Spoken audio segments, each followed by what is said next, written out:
现在插播一条紧急新闻，又出现一位受害者，难道真的要成为悬案了吗？这么看来，有必要去请那位出手了。这已经是第3名受害者了，破案期限仅剩1天。在这节骨眼上，您让我去接一个精神病人？江婉晴对着手机里的声音抱怨着，但脚下的步伐却加快了几分。正是因为案子难破，才让你去请他的。如果连那位都破不了，就直接放弃吧。与此同时，某精神病院9527病房内，你看着天花板自言自语：3年了，10万零1次模拟犯罪，终归还是我这个本体更胜一筹。切，算你运气好，别忘了我也赢过你5000次。林浩，你少得意，早晚我要将你抹杀，就像另外45个人格一样。看着屋内这疯癫的一幕，江婉晴有点后悔来到这里了，转身就准备离开。老头子是拼好饭吃中毒了吗？竟然找一个精神病去破案。这么着急来找我，看来是有凶案未解。此话一出，正打算离开的江婉晴立即停下脚步，满脸震惊地看着对方。你怎么知道我是来找你的？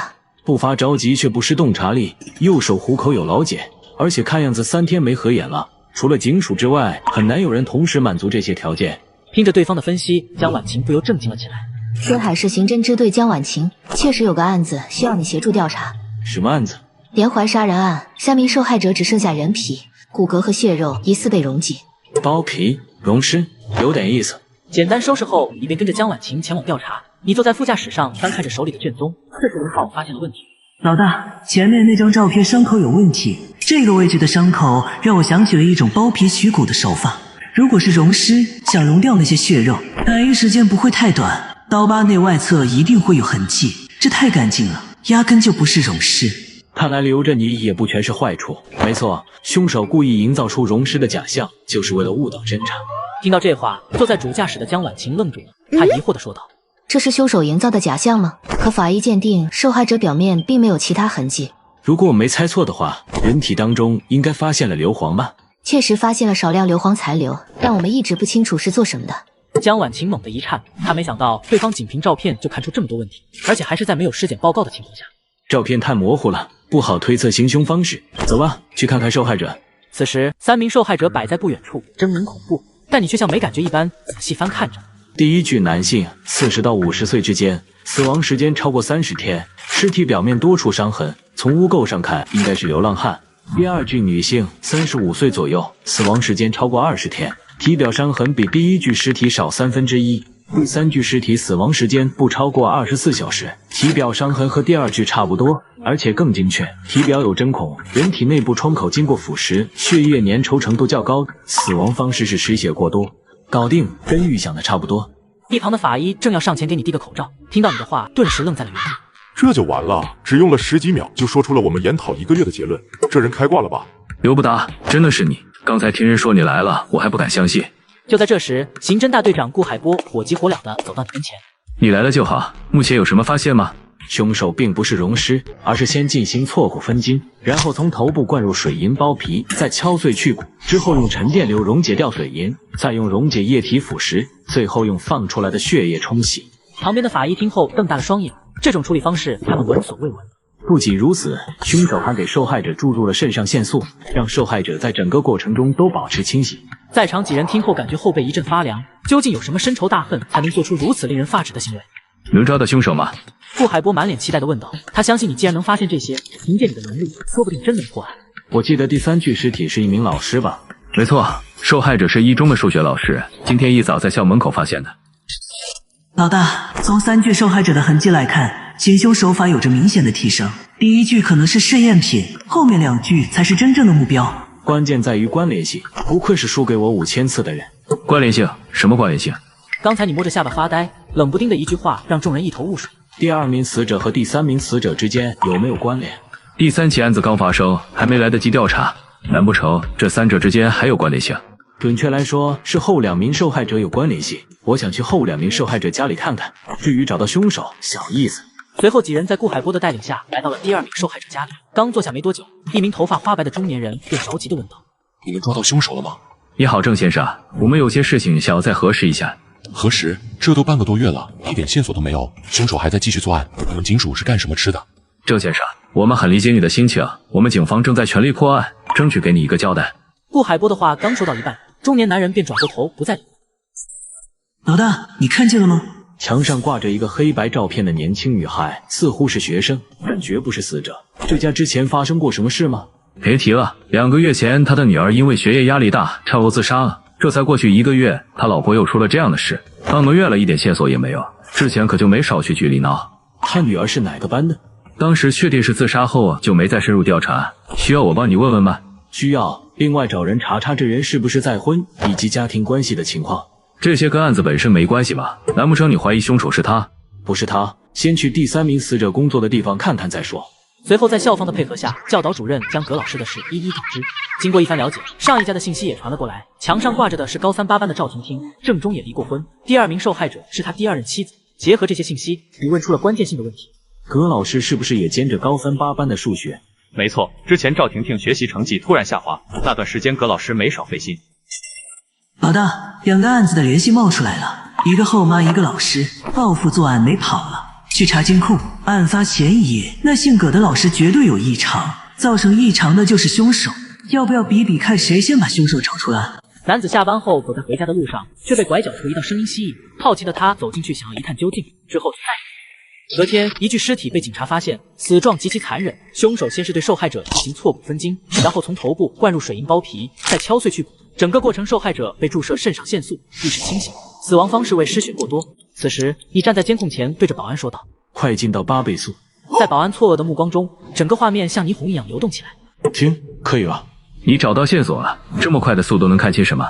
没错，一切的根源就在赵婷婷这个女孩身上。第2名受害者是她的后妈，第3名是她老师。这并不是随机连环杀人，只是复仇罢了。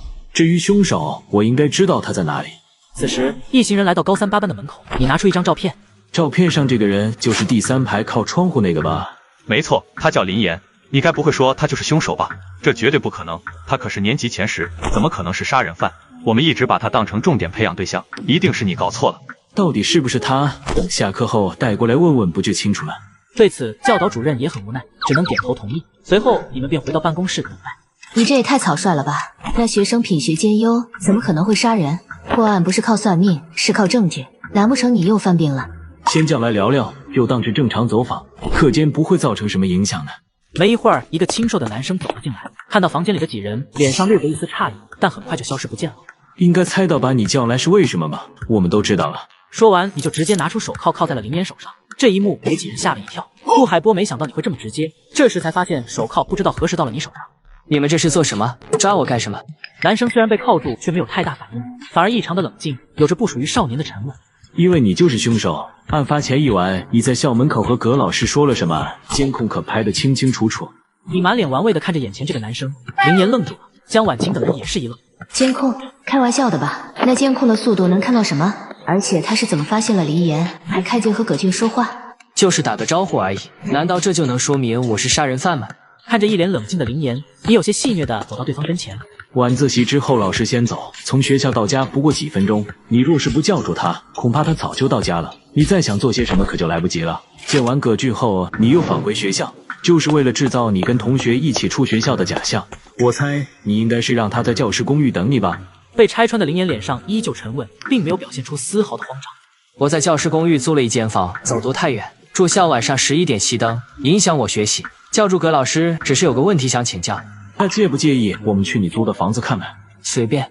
那不去了。你这么放心，也就是说第一案发现场不在那里，我只是排除一下而已。想想也是，有前面2个案子在教师公寓太明显了。第一个案子是流浪汉，虽然到处都有，但都有各自活动的区域。第2个是上班族，他有相对习惯的活动范围和路线。凭借你的身体素质，想要把2个人降服带走也有些麻烦。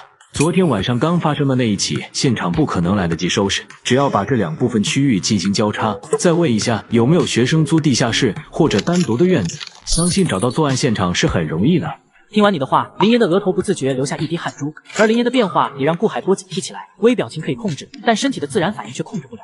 你这么一说，我倒是想起了一个地方，当时我们也按照这个线索去排查过，但考虑到可能是本地人作案，就排除了租房的可能。那一边有个城中村，只要拿着他的照片去打听，一定能找到。听到顾海波的话，林岩的脸色瞬间惨白，而林岩的异样也被你尽收眼底。林同学，你还有什么要说的吗？你为什么从一开始就认定是我？就因为我和他说了一句话吗？整个过程我想了很多遍，根本没有破绽。林岩目光火热地盯着你，眼神当中已经没了刚才的淡然和无辜，反而是一副挑衅的样子。顾海波和江婉晴两人瞪大眼看着林岩，他刚才说的话无疑承认了自己就是凶手。很简单，没有任何一种腐蚀液体能在不破坏皮肤组织下把骨肉融化。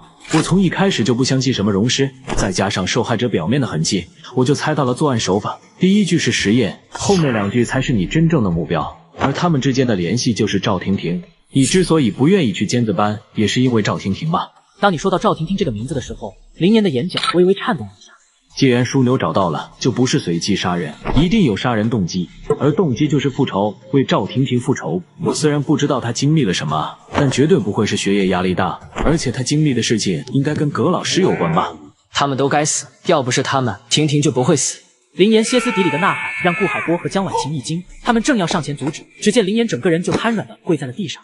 葛俊他侵犯了赵婷婷，那天葛俊借着给婷婷辅导的名头，在宿舍侵犯了她，还拍下很多照片。事后婷婷找到我，但我能做的也只是安慰她。可我没想到3天后婷婷居然跳楼了。之后我收到她写给我的信，她寻短见是因为日记被后妈发现，那个恶毒的女人不仅不安慰她，反而骂她勾引老师，还威胁她报警就把她赶出去。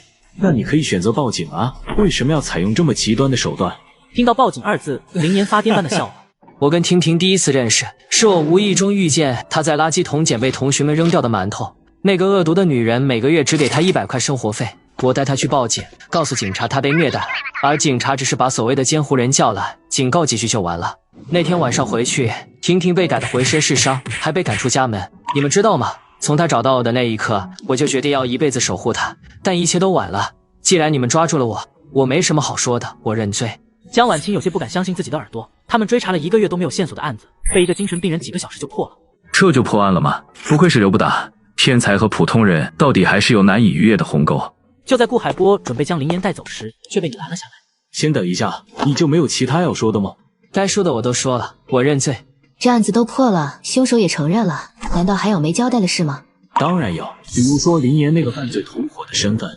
医院监控完善，值班护士却离奇遇害，警察用尽所有手段也没有找到一丝线索。法医鉴定报告显示，受害者头顶被灌入水银，导致皮肉分离，但由于水银使用过量，死者七窍流骨，死状极其残忍。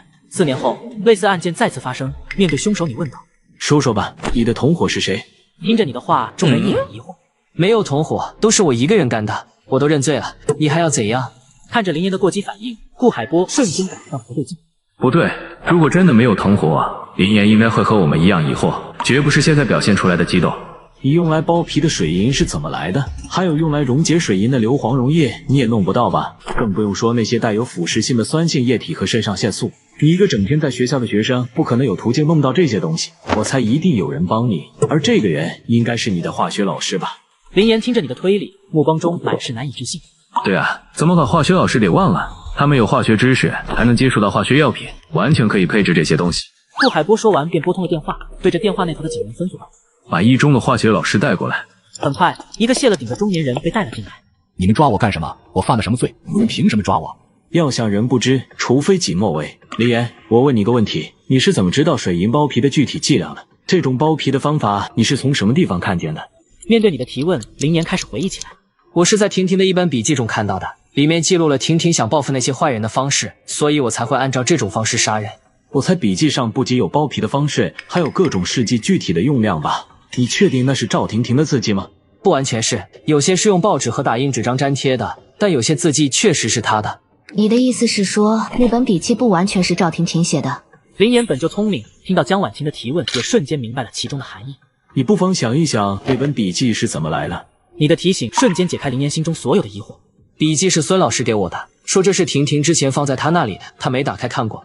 林岩不敢置信地转头看着化学老师，孙宁的脸色顿时一片惨白。不是我不知道你们在说什么，那些犯罪手段不是我写的。此刻孙宁的慌张已尽收眼底，随即又开口道：“就算你再小心，笔记本上也一定会留下你的指纹或者皮屑，一对比就真相大白了。”不，这不可能。听着你的话，孙宁不敢置信地瞪大双眼，脸上的表情也几近绝望。为什么要杀人？孙宁叹了口气，在铁一般的事实面前，他也只能承认。婷婷是我的学生，我一直把她当成自己的孩子看待，她根本不是自杀，是被那些畜生活活逼死的。我要替她讨回一个公道。其实他们2个的关系我早就知道，我从林岩的眼神里也能看出他想做什么。我就想着用这种方式帮他一下，没想到还是被你们抓住了。听着孙宁的话，众人都低下了头。孙宁有错，但谁也很难责怪他。事到如今，你就别装了。正在众人感慨的时候，你的话却打破了这种氛围。你能熟练地掌握这种手法，知道准确用量，还能如此引导灵言，恐怕不是第一次做这种事情吧？不对，我记得天海市4年前还有一件类似的案子。4年前，你是说医院那个水银包皮的案子吗？没错，4年前天海市第一人民医院，一名值班护士被头顶灌入水银，皮肉分离。当时的刑侦技术不行，一直没有抓到凶手，这个案子也就搁置了。我记得当时因为水银使用过量，导致七窍流淞。我猜那是因为第一次操作手法不太娴熟，但第二次就有数了。孙老师，不知道你是怎么知道包皮所用水银的剂量的？我不知道你在说什么，我什么都不知道，你这是污蔑，跟我没有关系。孙宁脸色惨白，下一刻就瘫软跪倒在地上。我记得4年前在现场提取到一枚指纹，只需要对比一下就知道了。这么多年都没被抓住，你很骄傲吧？正因如此，才会想着再次用这种方式来挑衅警方，并且趁机嫁祸到这个学生身上。案中案，连破2个案子，顾海波已经震撼的不知道说什么了。先带回局里吧，孙宁我亲自来审问。随后，顾海波便押着2人离开了房间。刘不达，你为什么从一开始就觉得主谋另有其人？对于江婉晴的疑惑，你解释道。肾上腺素是一种处方药，必须到3甲级综合性医院拿着医生的诊断证明才能买到。我查了一下，近3个月内医院外购的肾上腺素只有3个记录，还是批量采购，不属于个人范围。从那个时候我就在想，或许有人早就买了这种东西，而那个时间赵婷婷还没自杀，林岩不至于提前储备这些，所以一定有人利用了它。再加上现场对各种化学试剂精准的剂量掌控，让我不得不怀疑凶手之前就做过类似的事情。原来是这样，没想到4年前的案子你还记得那么清楚。但当时既然有凶手的指纹，为什么一直没抓到凶手呢？我骗他的，压根就没什么指纹，诈诈他而已。他在心虚之下就承认了。江婉晴瞪大了双眼，回想起刚刚你自信而从容的表情，简直是奥斯卡影帝附身。校门口，你对着即将要被带走的林岩说道：“我会替你去他坟前说一声，毕竟在这件事上，你对不起所有人，但唯独无愧于他。”林岩听后感激的点了点头，随后便上车离开。江婉晴有些动容的看着你，心里想到：这人之前看尸体的时候，还以为他是个铁面无私的冷血神探，没想到心思这么细腻。不过像他这样的人，怎么会被关进精神病院？在他身上到底发生了什么？身为一名拥有多重人格的精神病，却受到警局的大力包庇，局长不仅亲自给你颁发奖金，甚至还授予你1级警司的任命，一切只因你破获了不久前的连环杀人包皮悬案，使警方岌岌可危的公信力再次得到恢复。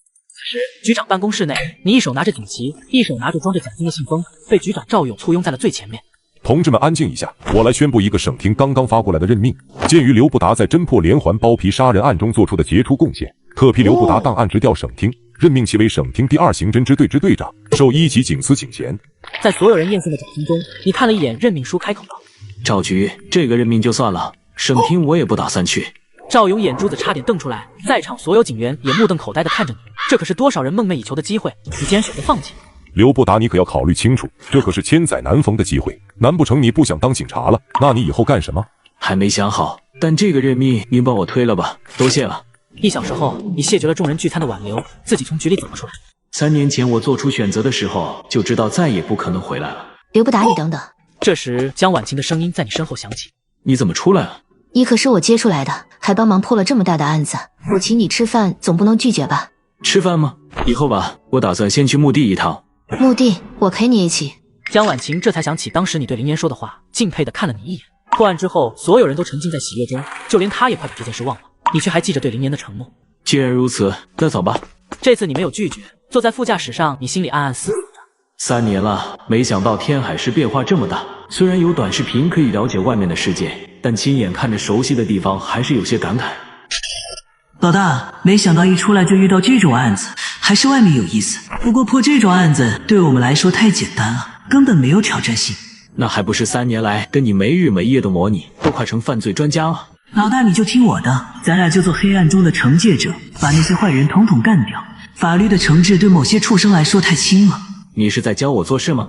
那你以后打算干什么？回警局当警察吗？那里受负太多，就说强奸罪吧，才判3到10年，但那些受害者一辈子就毁了。还有诈骗案，害得人家家破人亡，竟然就判那么轻严。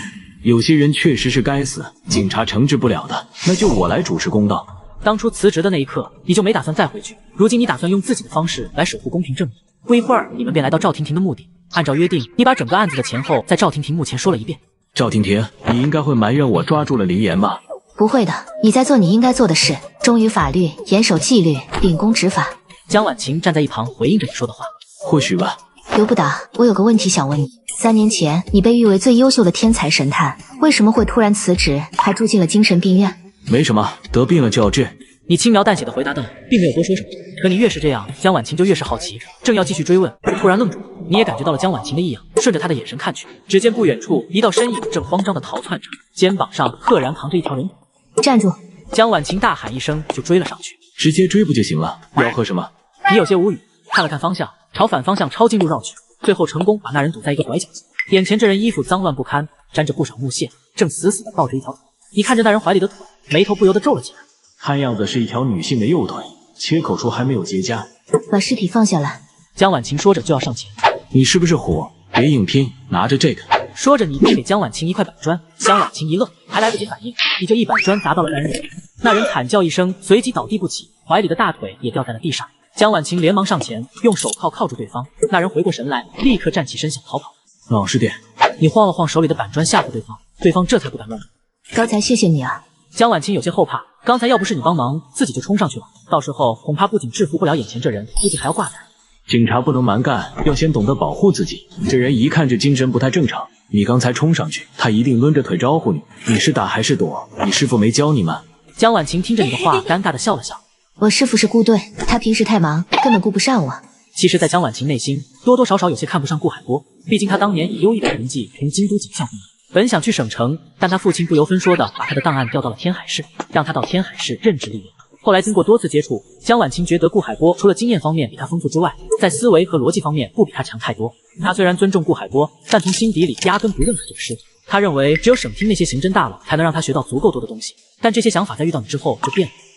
光天化日之下，妻子离奇失踪。当警方接到丈夫报警时，妻子已经变成拼不齐的碎片。通过对脚腕处的蝴蝶纹身辨认，丈夫最终确定这就是他消失多日的老婆。一切只因不久前你和江婉晴来到赵婷婷墓前祭拜，突然看到不远处一道身影正慌张地逃窜着，肩膀上赫然扛着一条人骨，腿毛发亮，就算不是因为失血过多，也属于那种很白的肤色。脚腕处还有一个生动的蝴蝶纹身。断腿的血肉中有木屑，应该是锯木头的那种电锯。这人身上全是木屑，10有8九就是凶手。暂时还不能这么确定，一旦先入为主，很可能会被凶手带偏。江婉晴点了点头，毕竟上次的案子就因为先入为主，从容氏的角度去切入，才耽搁了1个月的时间。从伤口来看，死亡时间应该不超过24小时。不，看肌肉和关节的这种硬度，应该在15小时以内。你怎么知道的？江婉晴有些诧异，别看只差了不到10个小时，但这10个小时在破案的时候可是相当关键，能极大的缩短排查周期。尸僵最快出现是在死后30分钟左右，2到3个小时，一部分肌肉开始僵直；6到8个小时，遍及全身各关节；12到15小时达到高峰。这种状态会持续24到36小时，然后又开始缓解。目前尸体的僵硬程度显然不在峰值，尸斑从死亡后发展到扩散期约需8小时。结合这2点，可以得出较为准确的死亡时间。很多时候，警校的东西是基础，实际应用需要交叉来看。原来是这样。另外，人应该是在活着的时候被锯断腿的。听到你的话，江婉晴大惊，凶手是出于什么动机下手才会这么残忍？这你又是怎么知道的？如果是死亡之后分尸，血液已经凝固，会有血块。可是死亡之前分尸，身体还在活动，分尸过程中可能会留下一定反应，如大腿横截面的肌肉收缩、血管破裂等。分辨这个很重要吗？江婉晴有些不解，反正都已经分尸了，有什么区别吗？当然重要。如果是死亡之后分尸，那就是常规操作；但如果是活着分尸，就说明凶手对死者的恨意是相当大，对于凶手认知会更清晰。原来在第一现场可以发现这么多东西，要不你当我师傅吧？师傅吗？算了吧，我一个精神病人传出去可不好听。随后2人便联系顾海波，没过多久，顾海波带人赶到，江婉晴连忙上前汇报情况。老大，你不觉得奇怪吗？怎么了？你有什么新发现？为什么会单独把腿锯下来？这条腿没有任何污渍，就好像特意摆在那里的。这要是从树林伸出来，还挺诱人的。你是说故意的？那这就有点意思了。一般情况下，凶手杀人之后都会尽可能避免尸体被找到。这条腿既然能锯开，完全可以锯成更小的部分，减少被发现的风险。除非是故意想让人看见，目的很有可能是栽赃嫁祸，而眼前这个精神病倒是很合适。你点点头。这时顾海波来到了你身后。发什么呆，嘟囔什么呢？没想到又出了新案子，好在凶手被及时抓住。此时2名警察正把那精神病带上车。不，那人应该不是凶手。不是凶手，可我们刚才在前面屋里发现了很多锯木头的器具，断肢上也有木屑，这还不能证明吗？在顾海波震惊的目光中，你继续分析道：那人很可能是在周围捡到的尸体，我建议可以扩大搜索范围，看看周边还有没有碎尸块。另外，这人精神可能不正常，估计问不出什么，先从死者身份查查吧。随后，顾海波便按照你说的吩咐其他人扩大搜索。你可是提醒道：可以查一查最近失踪人员，特征是脚腕处有蝴蝶纹身的，尽快确定死者身份。顾海波点点头，对着身边的江婉晴说道：小江，你先带刘不达去局里查阅最近的报案信息，我带人继续搜索，我们2个方向同时进行。紧接着，你便和江婉晴来到街道派出所，很快便查到一条报案信息，失踪人员叫孙云欣，一个大型公司的前台，报案人是她老公。按照她老公的说法，孙云欣右脚踝就有一个相同的蝴蝶纹身。江婉晴拿过来一张照片，照片上的孙云欣长腿细腰，容貌姣好，妥妥的一个大美女。你看后点点头，打电话通知家属来一趟派出所。随后，江婉晴便按照你的要求拨打了电话。可当看见报案人时，却让你大跌眼镜。眼前这人又矮又胖，纯纯一个屌丝肥宅。再看看孙云欣，肤白貌美大长腿，怎么看都不像两口。老大，这2人的组合绝对有问题。废话，以孙云欣的姿色，眼前这人当个备胎提款机倒是没问题，但结婚就奇怪了。照这么说的话，这男的很可能被骗婚了，可以查查这人的转账情况。不知何时，顾海波来到了你身后，听说你这边有线索，他便第一时间赶来。刘不达，你又发什么愣呢？没出什么问题吧？出院之后还吃药吗？现在都好了，不用吃药。顾队，你们搜索的怎么样？别提了，都快把整个公墓林翻过来了，什么都没发现。我都怀疑凶手会不会把其余部分藏进哪个墓里了。顾海波无奈地叹了口气。既然如此，那就没必要着急，抛尸总会有线索，能不能先帮我查查这个报案人的转账记录？顺着你的目光，顾海波看向了报案人。你怀疑他是凶手吗？顾海波自从再见到你后，你不是自言自语，就是提出这种匪夷所思的假想。人家是来报案的，查他干什么？现在还不好说，先查查看吧。那好吧，这是上个案子我们队里发的奖金，你可千万不能推辞。要不是你帮忙，估计我们所有人都要遭殃。多谢顾队。那你以后有什么打算？暂时还没想好。省厅下达的任命，你真的不再考虑一下吗？还是算了，我现在的病不适合。对于你的拒绝，顾海波不知道该说些什么。如果不是因为住院，恐怕你的成就远不止如此。还是因为当年那个案子吗？